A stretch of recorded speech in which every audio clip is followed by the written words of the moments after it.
And thank you so much for coming on the podcast to talk. It's a pleasure to have you. It's wonderful to be here. Yeah, and I just want to get to learn more about you. You're a close friend of the Flute Centers, and we see you all the time too. So it's nice to kind of get you here and kind of chat about everything about your life and everything that's going on. I wanted to kind of start from the beginning. Can you share more about growing up and kind of your exposure to the arts and music and how you decided to get on the path you were on, which was studying art history at Yale? That's a long topic. I Let's know, I know. That's a big, A big loaded question. question. Yeah. Well, I started flute in the fourth grade simply because the band director came around and said, if you play an instrument, you can get out of class for an hour a week to be in the band. Ah. And that was sufficient motivation because I was bored. And I couldn't decide between the flute and the clarinet. And then the band director, Mr. Samuel Zitman, who is alive and 95 years old, living in New Jersey. We're Facebook friends. Great. He did like this, flute, and that was it. But I couldn't open the case for the first. We had one of these. It was like a luggage lock case. Yeah. And he said, well, if you can't open the case, you're certainly not going to be able to play. But I fooled him. I took it out and I immediately played a note, and I came back the next day and I had 3 notes, and it was completely natural. Yeah. So you just took to it. And I feel like that's something that you've also been kind of vocal and passionate about, is the best parts of teaching for you is helping your students discover their unique set of strengths and their abilities, and finding what they do that they love, and what makes them happiest. So did you have a mentor like that growing up that did that for you? Well, I was always very, very divided between doing flute and doing something else. I was a strong academic student. And although I loved going to music festivals, and I always had a love-hate relationship with performing. I performed extremely well and I won competitions, but the anxiety was overwhelming for me. And I tried to quit several times because of that, actually, as late as senior year in high school. Wow, really? Yes. To the point where I won a competition. I was supposed to play a concerto with an orchestra, and I had my father call and cancel. So, I understand people's anxiety, performance anxiety. Sure. And it was something I had to work through. So I decided not to go to conservatory. I didn't even apply to conservatories. I applied just to colleges. And I figured while I was at college, I might as well study something. I was doing the flute pretty intensively, but I figured I'd study something else. So I like pictures. I cannot paint. I cannot draw. I have absolutely no skills that way, but I have a strong visual sense.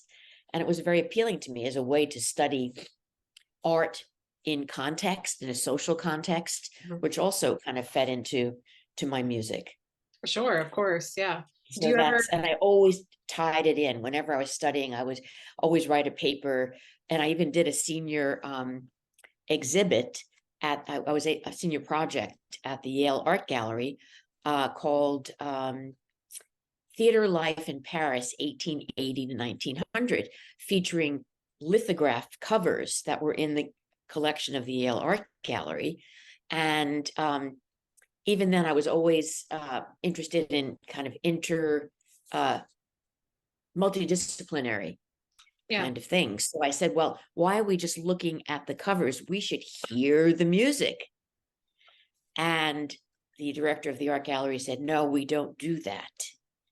We don't do that. And I said, I think we should do that. And I found a cabaret singer who was able to sing and record these things. And I had it playing in the art gallery.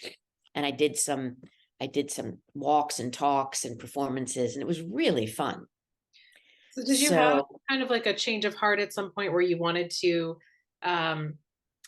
recommit yourself or try again with performing? I mean, you ultimately got some scholarships and fellowships to go to Paris and study. Right. I have to say, I never fully quit. So senior year in high school, then I went to college and I was performing. Senior year in college, I played like 50 concerts. I was playing in every possible ensemble. So I was, um, the anxiety, was it better? Somewhat better, but it was still there. And I went to study with Jean-Pierre Rampal in Nice. I studied with him after my senior year in high school. And it was just incredible. And we saw each other at Emmanuel Paoud's recital at the 92nd Street Y last week. And I was sitting in the second row, and it was just just amazing. And it reminded me of the first time I heard Jean-Pierre Rampal in concert at Avery Fisher Hall. I think I was in the 8th grade, and I was saying, wow, this is unbelievable. Yeah, So it was that kind of awe sure. that I felt. Can you talk a little bit more about your time with Ron Paul? Right. But the interesting thing is, after that trip to Nice to study with him, I met my parents in Italy, and that's where I fell in love with Italian Renaissance art. And then when I went to college, I decided to combine the two. Great. So that was kind of a pivotal moment. So when you asked if I had a mentor, I studied with the wonderful Frances Blaisdell for many, many years in high school, all through high school. And, you know, she was a great inspiration, and especially as a female performer. Mm-hmm. And she was the one, she had moved to California right after I graduated from high school. And I guess it was after my first year in college, I was in San Francisco, where she lived, and we met. And she said to me, promise me you will not get married and have a family until you have an established career. Don't do that. Wow. I did it, and it was a mistake. So some honest feedback from Frances. Well, yeah. I took that to heart, and I said to myself, well, I will not get married. I want to get married before I'm 35. So I got married when I was 34 years and 51 weeks old. You cut it right down to the wire. Yeah. And do you kind of commiserate with the other like colleagues and other friends that you play with? I mean, I know you had a flute trio at some point with Carol Winsense and Laura Gilbert, and you called yourselves the Flute Moms, right? So do you guys kind of commiserate about that balance between career and family? I think the three of us all kind of worked it out very nicely. Now we could be the 3 flute grandmas almost, although no one's children of, our kids were 3 and 4 when we did the Flute Moms. Yep. So it's great to look back on those photos. It just, it's really a hoot. But no, I think the decisions I made in my life professionally allowed me to have that a good balance. Before I was married and had children, I was on the road all the time. Yeah. When I met my husband, I was traveling something like 275 days a year. Wow. That's a lot. And you cannot have a relationship and you cannot have a family. Yeah. Yeah. And also it got old. Right. Did you feel like you kind of got it out of not out of your system, but you enjoyed it and you took advantage of it, and then you were ready to maybe move on to a new phase of your life? Yes. And that's where teaching kind of came in. built up. Yeah. And I started a chamber music festival in Cooperstown, New York in 1999. We're coming up on our 25th anniversary. Congratulations. Thank you. So that's kind of my second child. Right. I have one real child, and this is my second. Well, let's talk about Cooperstown a little bit and like what it takes to make that become a reality and the planning behind it. Oh, it's kind of crazy. Yeah. It was I had turned down, had been offered a job, the University of Michigan. It was a full professor, tenured position, which Amy Porter subsequently took. And when you are offered something like that, it makes you think, if I don't want this, what do I want? So at that time, I had a husband and a child who was about to enter kindergarten in New York City. And my husband and I had our both elderly parents, all of our elderly parents living in New York. And it really didn't make sense to pick up and move to Michigan. So I said, well, if I, what would I like to do instead? And that's when I decided that I wanted to create something, that I had some ownership of. Because I found as a flutist, I'd be invited to chamber music festivals, but you always play the first piece on the program. Occasionally you get the end of the first half, but you're never it when you're dealing with string and piano chamber music. And here I am 25 years later. Most of the time I don't even program myself. There's such good stuff to program. So it put the flute in perspective, but it allowed me a path that was very creative, and I love to come up with ideas, programming ideas, and themes. Yeah. And is there anything that's, speaking of MSM, anything that surprises you anymore, having taught there for decades now, about new incoming students, or anything that you notice the changes in each generation as they come through? Or do you feel like it's, just kind of curious your take on the new wave of young flute players? Oh, I think the new people coming in are just amazing. And I choose a certain kind of student. It's hard to assess because we're basing our judgment on a pre-screen audition and a 15-minute live audition. But after doing this for so many years, I have a sense of the kind of student with whom I work really well. And that is a self-starter, someone who is not waiting for me to say, do this, this, this, and this. Mm-hmm. It's someone who enjoys brainstorming, sort of enjoys exploring repertoire, has a mind of their own.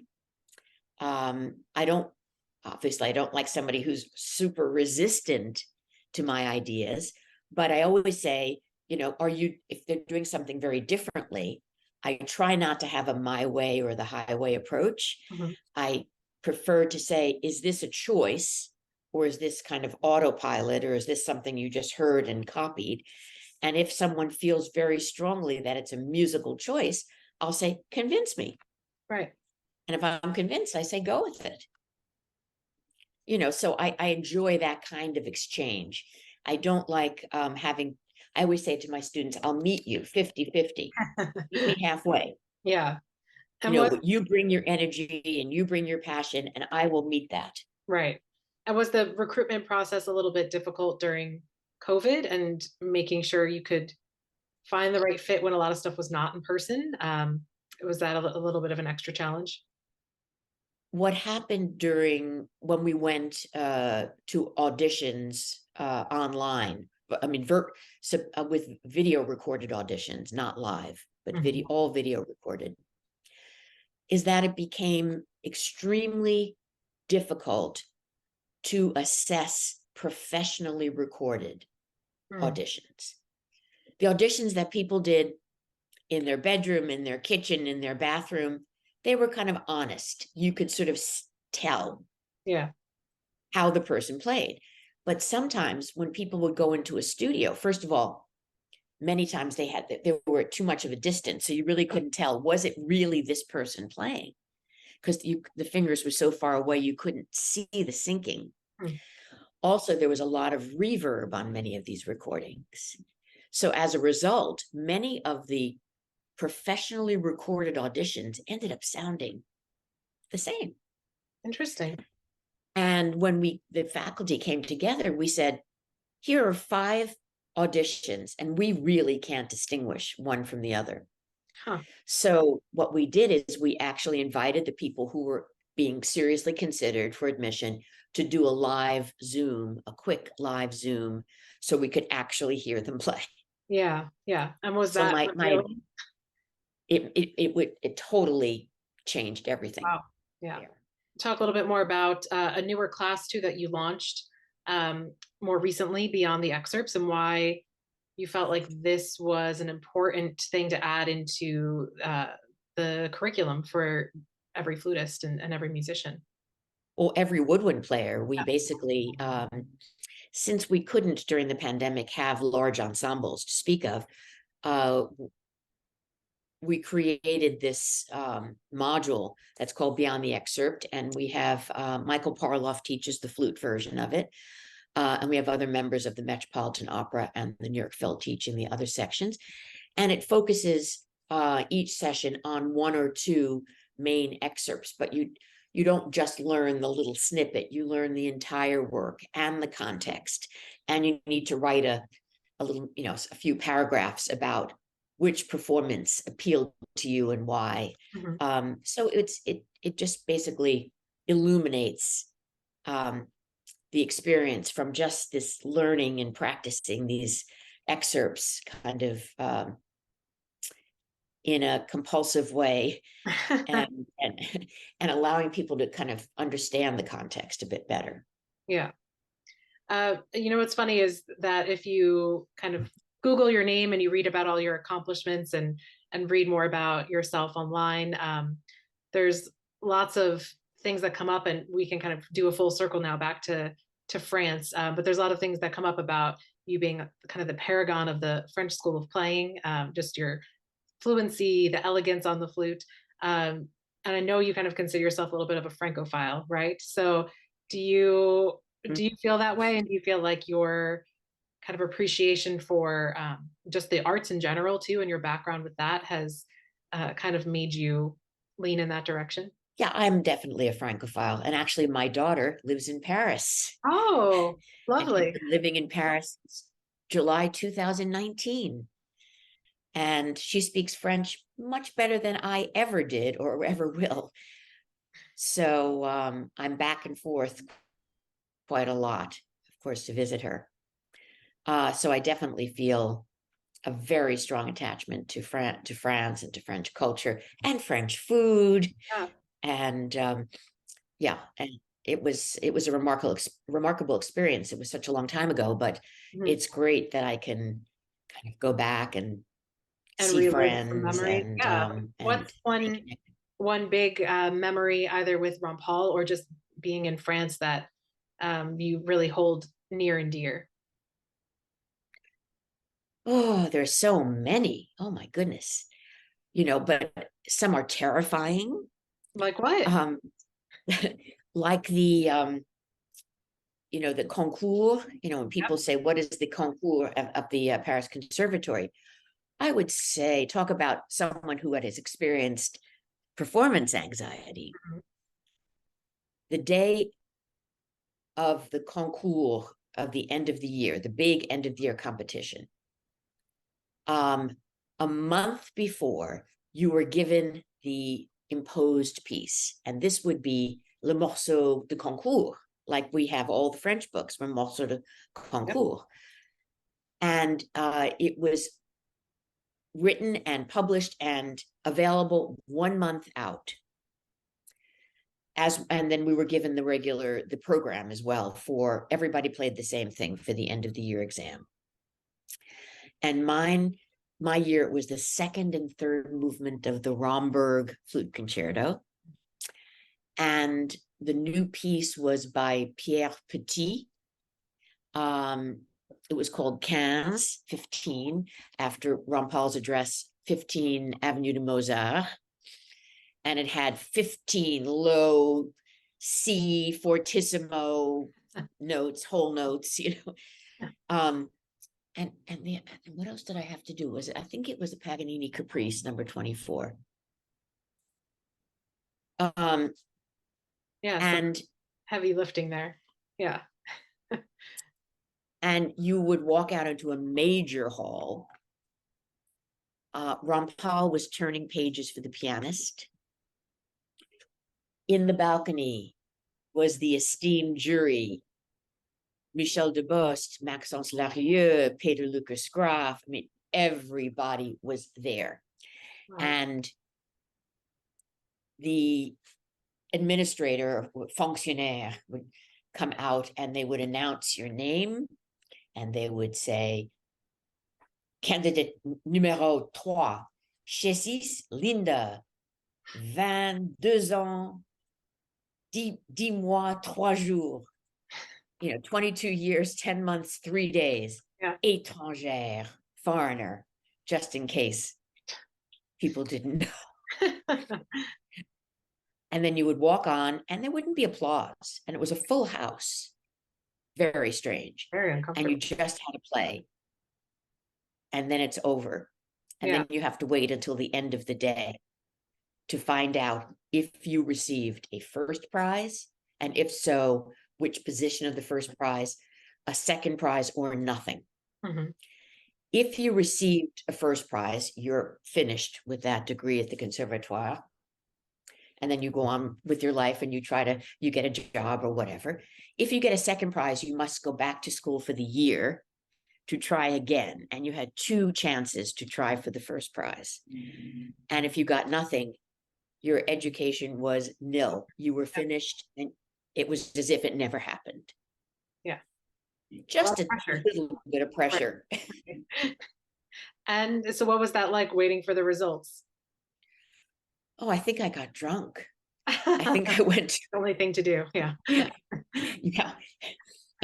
I just couldn't take it, I had steak tartare or something and a lot of wine, and then went back to hear the results, and it was good. It was good, right? Yeah. Tell everyone what And they happened. published it in the paper. Yes, of course. First prize. Yep. And what was that feeling like then, hearing the good news? Relief. Yeah. It wasn't elation, it was sheer relief. So we talked a little bit and touched on the performance anxiety and playing throughout the years. And what tips do you have? What things kind of get you through in moments like that, which is probably one of the most, I'm sure, stressful moments of your career? Really, it was. Yeah. Really, when you can flip your head and think about a performance as something you are offering, it's very hard when you're being judged like that. Yeah. And being judged, for auditions. But the mindset should be, for auditions, for schools, for example, I'm shopping for a school that's a good fit for me. You're looking for students who are a good fit for your school, but I'm also in a shopping position, to find the teacher that's the right fit for me, that's going to be the most supportive for me, that understands my goals and aspirations. And if you can also understand that we're looking for people to be great, we're not looking to criticize people, we're looking for talent. Yeah. We want people to play well. And it's a little bit more comforting. It is. We're very happy when someone comes in and plays beautifully. It's really exciting. Yeah. To discover a talent. So the advice is really try to just be yourself and communicate your joy of the music, communicate what you love about the piece you're playing. And if you don't love the piece, figure out how to love the piece. Yeah. I think that's one of the hardest things. If you're playing the Mozart concerto again and again and again, how do you find new inspiration? Yeah, that can be hard. And what about, do you have any rituals or things that you that you like to do, or you have to do to kind of get you in that right mindset before a performance? I found that given the nature of traveling and time limitations or whatever, I can't have real rituals, because if I That's a did, luxury. Yeah. yeah, it's a luxury. But everybody has the time to take a few deep breaths Yeah. before walking into an audition room or walking on stage for performance. Mhm. You know, you could do there's so many counted breathing exercises, like inhale on 4 beats, hold for 7 beats, exhale for 8 beats, alternate nostril breathing. I have a whole talk about this, about breathing, with a PowerPoint that I do there. Each exercise works a little bit differently for different reasons, and there's just so much. There's so many resources online. I do that, and I also blow air. If you can't, many times you can't play right outside the room or right outside the hall, but you want your air to be right when you start playing. So I find if you just blow your air, like say I'm doing the Mozart concerto,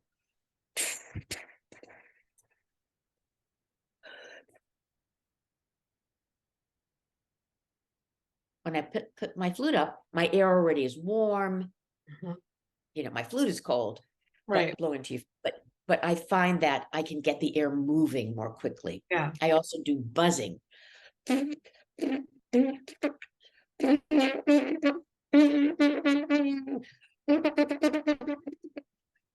That kind of thing, because it focuses my air. It helps engage your body, getting you ready to be out Yes. there. Yep. So they're little tricks. Yeah. And and also just the way one walks on stage and walks into a room is so important. Mhm. You Tell us a little know, bit more about that. you walk in, big smile, happy to be here. Yeah. Even if you're not, fake it. Yes. Fake it. Yeah. And I learned that the hard way. I was doing my debut at Carnegie Hall. I had come back from France, and I'd won a competition. It was at Wild Recital Hall. And my mother she was not a tiger mom at all, but she was very enthusiastic, and she sold the place out. And it was packed, and I was scared. Yeah. And the harpist with whom I played for many years, Sarah Cutler, was turning pages of pianist. And before I walked, she said, smile. And I walked out like, geez. And people smiled back. Yes. And what you need to remember is whatever you are portraying on your face will be reflected by the audience. Yeah. If you're showing fear and anxiety, you're going to get that back, that Right. worried look. But if you're up and happy, immediately you will get a smile from the audience. And that alone, I think, makes you Definitely feel helps. better. Yeah. Simple Last things. last question for you, Linda, is what's on your music stand now? Interesting you ask. Oh, my music stand's not here. It got taken away. Um, I'm looking at new works by women composers. Excellent. Not necessarily new for me. Yeah. So I'm looking at Amanda Harburg. I have a couple of works on my stand by Amanda Harburg, and also Miriam Hyde, an Australian composer, early in the 20th century, has a flute sonata, which I borrowed from Interlibrary Loan, and I'm giving that a go. Yeah. And Tanya Leon's Alma. Lovely. So looking at women. I love it. And thank you so much again for taking the time out to chat with us. And it was really great. Thanks so much, Katie. All right. Bye, Linda. Bye-bye.